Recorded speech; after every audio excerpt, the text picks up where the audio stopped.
around the world and across Nigeria. If you just joined us, you're still watching Enterprise Weekend from Enterprise Television. Let's go to our main conversation for today. The Nigerian National Petroleum Company, Nnpc Limited, is seeking reputable operations and maintenance companies to operate and maintain the Warri Refining and Petrochemical Company and the Kaduna Refining and Petrochemical Company. Now, this follows a similar call for applications to outsource the operations and maintenance of Port Harcourt Refinery. Nnpc aims to ensure reliability and sustainability to meet the nation's fuel supply and energy security obligations. Very true. Now, the O&M tender will be a single tender through a three-stage process, covering production, planning, operations, execution, and maintenance planning, and more. Eligible bidders must submit mandatory details and audited accounts for the past 4 years, with a minimum average annual turnover of $2 billion USD. Well, documents must also be submitted online by September 26, and the bids will be opened virtually on October 10. Nnpc will invite bidders and external observers to attend the virtual live stream bid opening session. The company will also extend the deadline in case of an unscheduled holiday on the bid submission date. With us to do and analyze this, we still have it with us in the studios, Barrister Vanessa Fellow. Thank you so very much. Thank you very much for hanging on. And there we have it, another story coming from the stable of the Nnpc. And right now they're saying they want private individuals to take over other refineries apart from Port Harcourt, which they promised will start production September if it's possible. That is. But with this development, what do you say to it? Well, an O&M contract, operation and maintenance contract, you know, it's actually the way to go if they can manage it proper. Now, but my grounds is that you are opening this for bid, which is in compliance with the Procurement Act of the country, and you are telling us you are going to make it as transparent as possible, so that serious investors will come and do this maintenance and operation and all that. Yes. It's a good idea, but mind you, the companies you are calling to come and bid for it, you have given them a projection. There are terms and conditions. You must have been able to have certain amount of money. $2 billion. Yes, considerable experience, resources and equipment, infrastructure and all that. Okay. Now, when you put all this together, these same companies, intended bidders, they are looking at how you are treating Dangote. Dangote that invested that huge amount was told at the beginning that there was no crude for him. Then he started buying, you know, from Texas. Okay, so are you going to legislate in this contract, or are you going to bring it as some terms that whoever is bidding for this, yes, and whoever finally clinches that contract, yes, you will make crude available, or are they going to buy from outside? Because your contracts with the IOCs, your production sharing contract, your forward sales agreement, yes, your joint venture agreement with them still stands. So if these new investors come, are they going to buy from the IOCs? Or is the Nnpc going to give them crude to refine, or are they going to buy from outside? Those are questions. Because the truth of the matter is, the president of the independent refiners, who of course has a modular refinery, just yesterday came up to say that they have been starved of crude oil supply.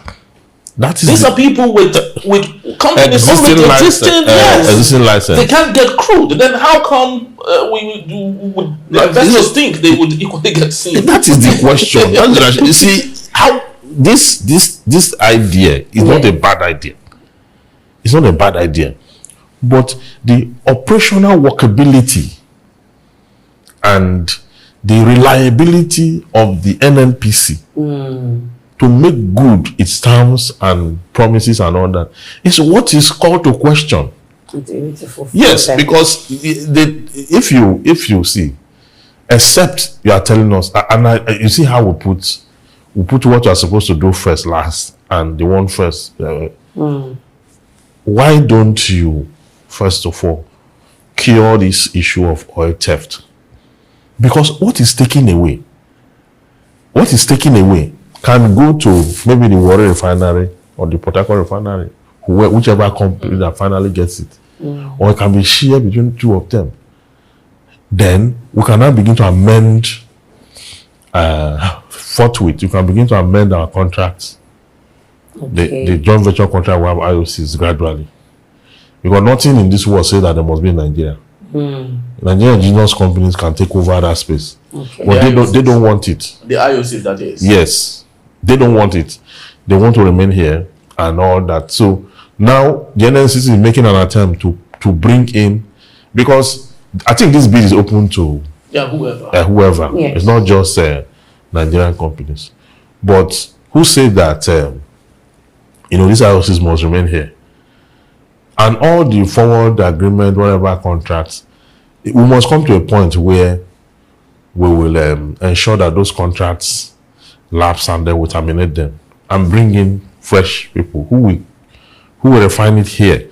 There's no way they will refine it here and we'll buy it at that cost. At that cost price, yes. Because you would have cut off transportation, you would have cut off so many things, importation duties, and the rest of that, and all this thing about mothership and daughtership, not being able to go and meet mothership and all that. You cut all those vessels, port authority, bureaucracy, and all that. You cannot have a supply, because it's not enough to make an open bid to call investors in when you have not been able to manage your first indigenous refinery, private indigenous refinery, with a company that have license, credible and all that, have been going through a lot. So how are you going to deal with new ones you are inviting in? Those are things. The ease of doing business in Nigeria, we have to look into it and make it as practicable as possible, and show the world that we're actually serious with what we are doing. Because this is another call, okay? And let this work, because it's proven, it has been proven that the federal government cannot manage the Warri or Kaduna refinery. They cannot.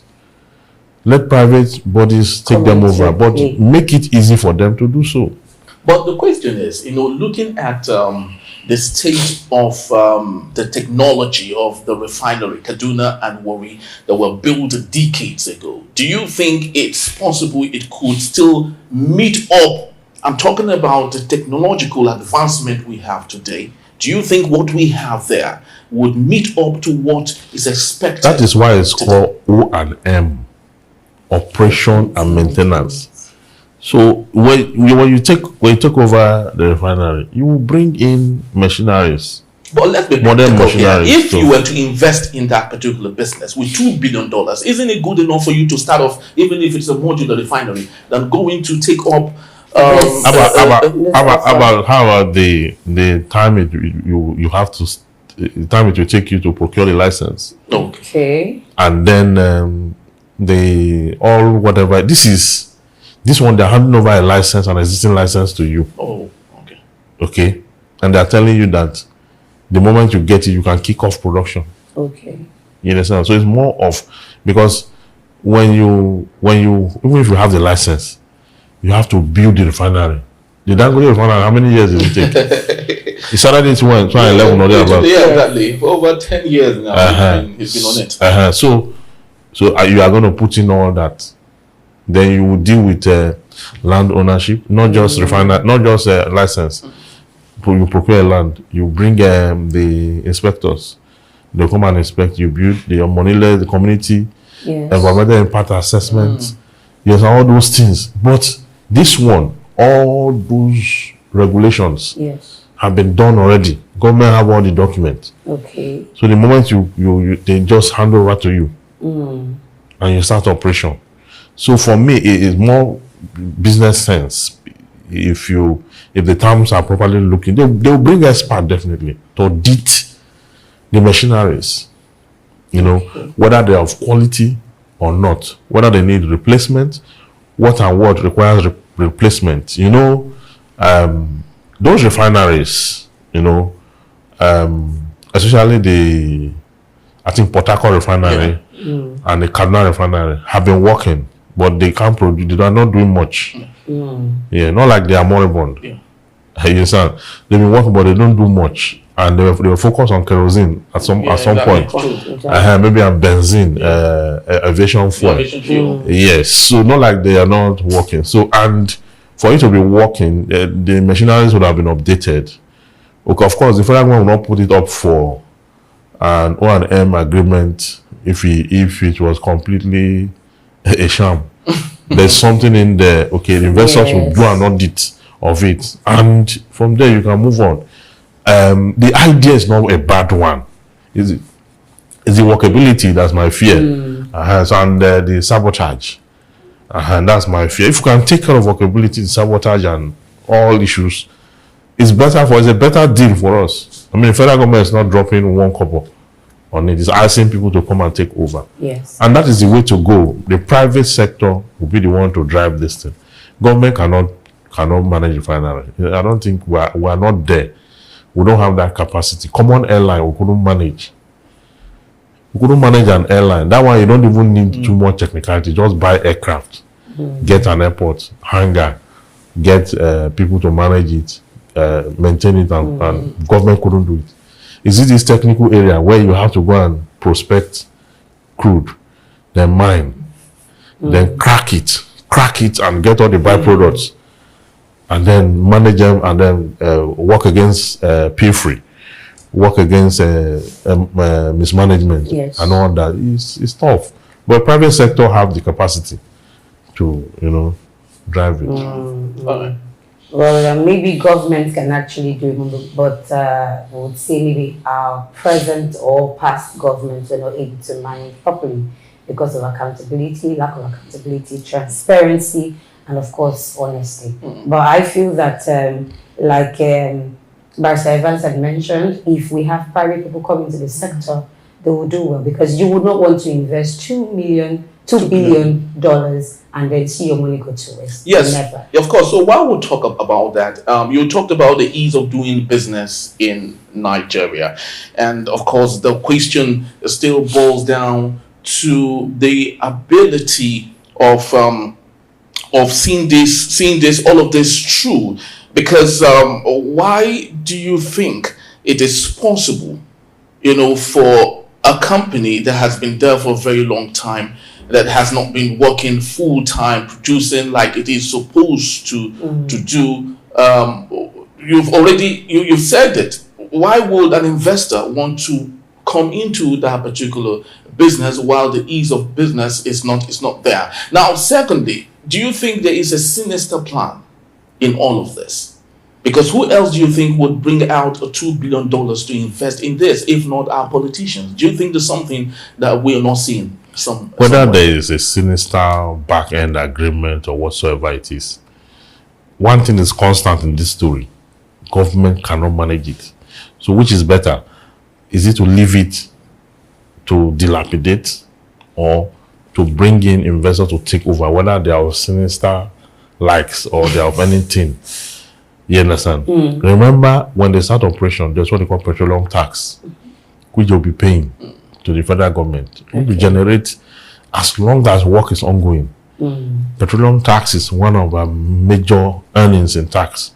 In fact, it's as huge as the port, the excise duties.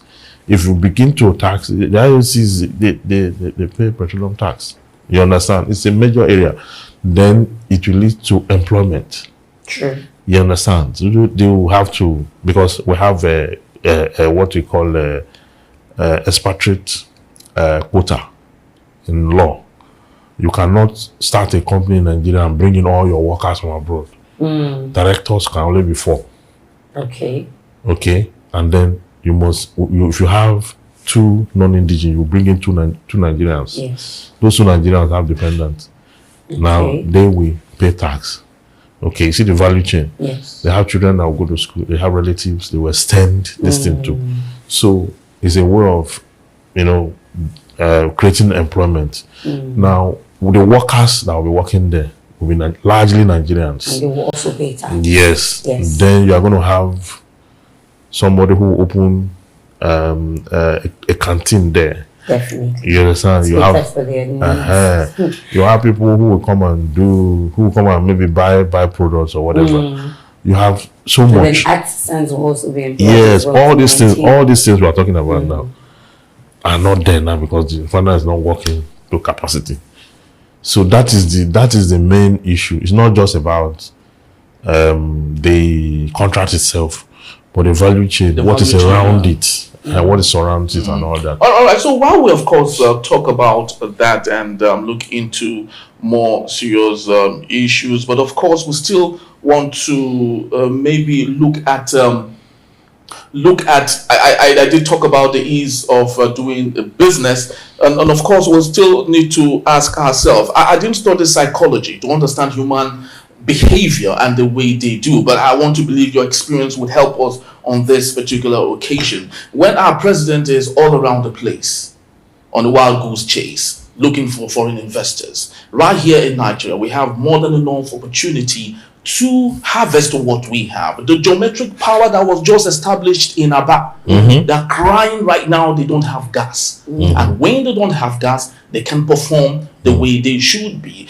How do you think it's possible that this particular O&M would succeed when we have policies that do not work in tandem to increase and growth in a serene society? We are asking the same question. This is the same question you started with, but you now rephrase it. And you know why you are rephrasing it? Because you see, proximity to raw materials is one of the yardstick of business.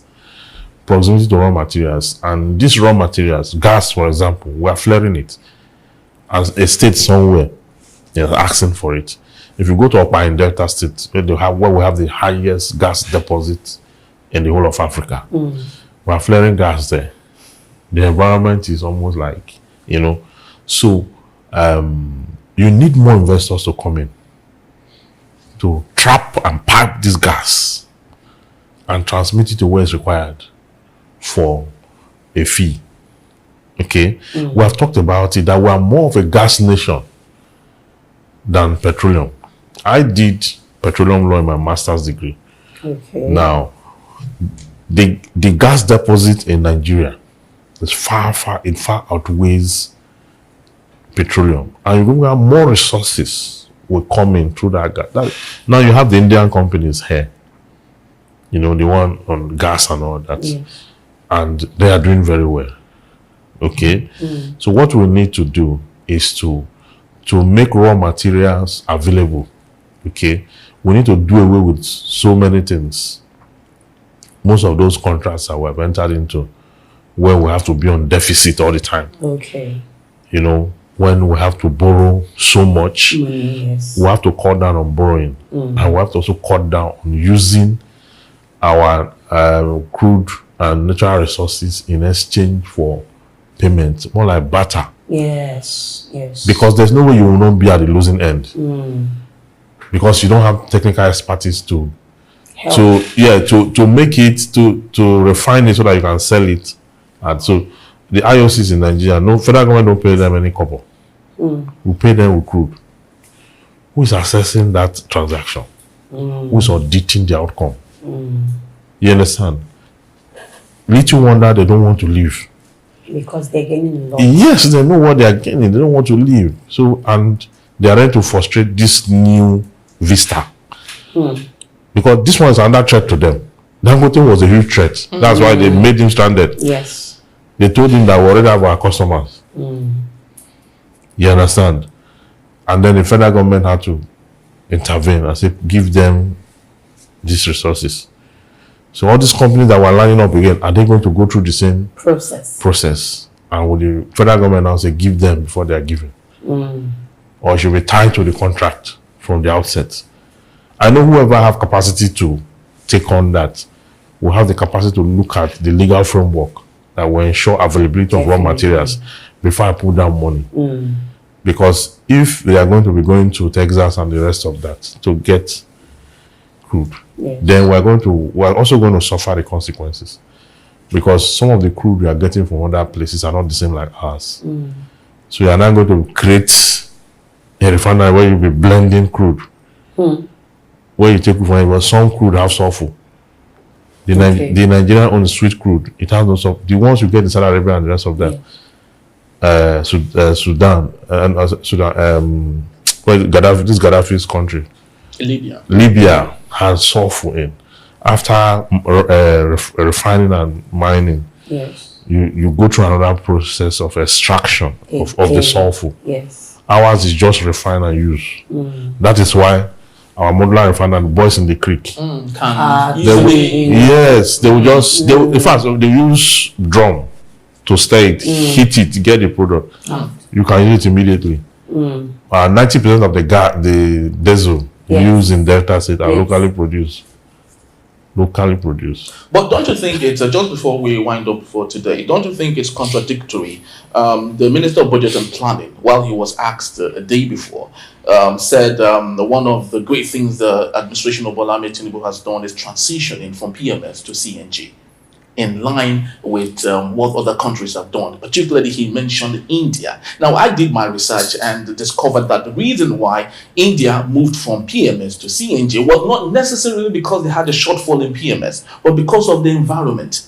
Okay, there was lots of air pollution. It's a climate change thing. Yeah, so the transition from PMS to CNG. Now, we're borrowing from India that has no same issue with us. How do we, come to a meeting point when the administration of Bola Ahmed Tinubu is saying PMS is not the thing, CNG is... Even the PMS that is not the thing, we are not able to do it.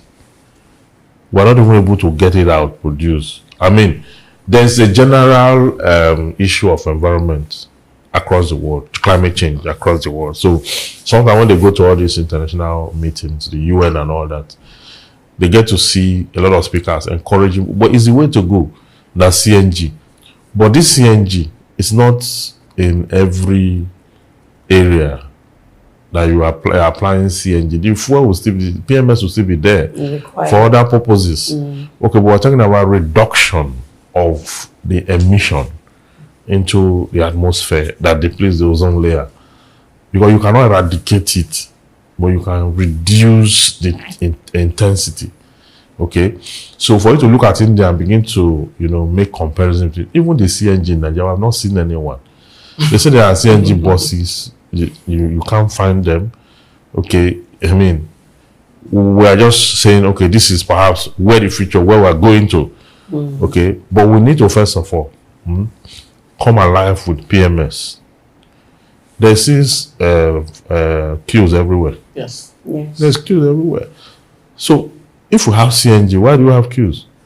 The CNG would have replaced this whole thing since we still have queues and all that. Now look at even the cooking gas. Because gas is actually classified different. You have natural gas, you have all those kind of gas. So look at how exorbitant it is. And we have that in abundance. But we don't really have real indigenous investors in those areas. Because if you have competition in those areas, you will deflate the monopoly. And because we have too much gas in our country, you just go to Delta State, just climb any hill or whatever, you will see the thing. You see how it's, evaporating. Is a huge deposit, in particular in Delta State. So it's all over. And in some places in commercial quantity, in some other places, not even. You see what Nigeria is a behemoth. The whole world should fear Nigeria. That's the truth. If we tap into who we are. I mean, whilst we are complaining, all our complaint, the United States of America, they are building the biggest embassy in the world in Nigeria. In the world, the biggest. There's something they are seeing we're not seeing. Yes. You understand? Nigeria will be so blessed and so good that America will be a far cry from what we are as a people. Okay, but this is the incubation process. The incubation process is where we're already doing that in the entertainment area. and some areas Already, yes. we're already there, but in some areas we are nowhere to be found. Because a gradual process. But what Nigeria is, if you go to the international airport, you will see the way the Chinese, the Lebanese, Indians. and the Indians are trooping into the. What are they looking for? What does just on the first you talked about all that? Is it that these foreigners and knowledgeable about pestle analysis to understand that there is a political, environmental, you have pest analysis, you have SWOT analysis. These are environmental scanning. In business, you do that. But you see, with what they are seeing, they don't care. They don't care. Yes. With what they are seeing, they will still make it. In spite of all of that. Yes. They're already making it now. Look at the stores. Look at the supermarket. The likes of Grand Square and what do you call it? ShopRite. They've taken over that business. It used to be our local business. The only one competing with them is Ebano. Yeah. You understand? And how long would one compete with these giants? Okay, it used to be the store. We used to have it on the street. The provision stores. Provision stores have on the street. But look at how the Lebanese came in. The Lebanese now own that space. Okay, how about this pipe, this plumbing pipe? It used to be our indigenous companies and some companies from the UK that now is Indians. This pipe they use for plumbing and wiring is Indians now. I'm not asking ourselves, we used to have Nigerian cable. Yeah, cables, yeah. Nigerian how many companies now are in that space? Because Indians are there now. In fact, that Nigerian wire used to be one of the best in the world. Yeah, very strong and reliable. So apart from there's a company there by the Lagos Road Expressway, that and maybe some others. How many of them are competing? So Nigeria is the hub itself. Look at the population only. Even if we have nothing, this population, where can you find this kind of population? Apart from the US, which is more like a federation. Every state's like a country. Then maybe India, China, and China. Yes. Okay, but you know why our population is different from that of China and India? Is because the Chinese invest in technical skill More. Yes. So everybody you see in China is a company. On their own. Every human being you see and have capacity. Yes, have capacity to start up anything. Because of the kind of education, the trade school. Yes. Yes. Now, what if you now compare with that of Nigeria? Ours is talent we are using. Natural God. Passion. Yeah, because we don't have the educational system. If we had the educational system to back it up, we'll be far ahead. Yes. Very true. Yes.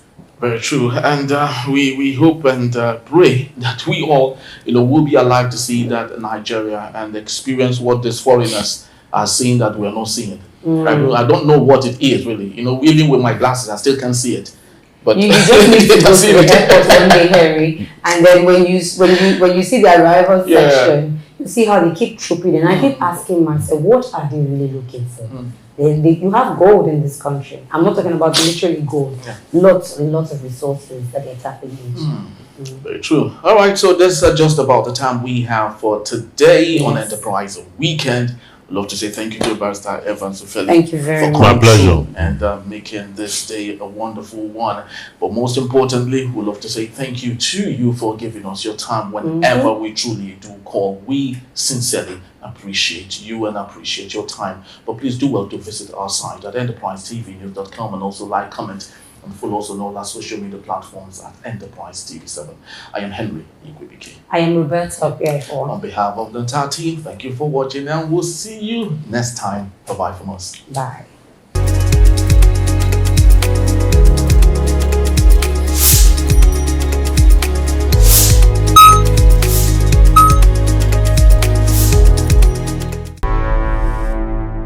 Enterprise TV, a tradition of truth.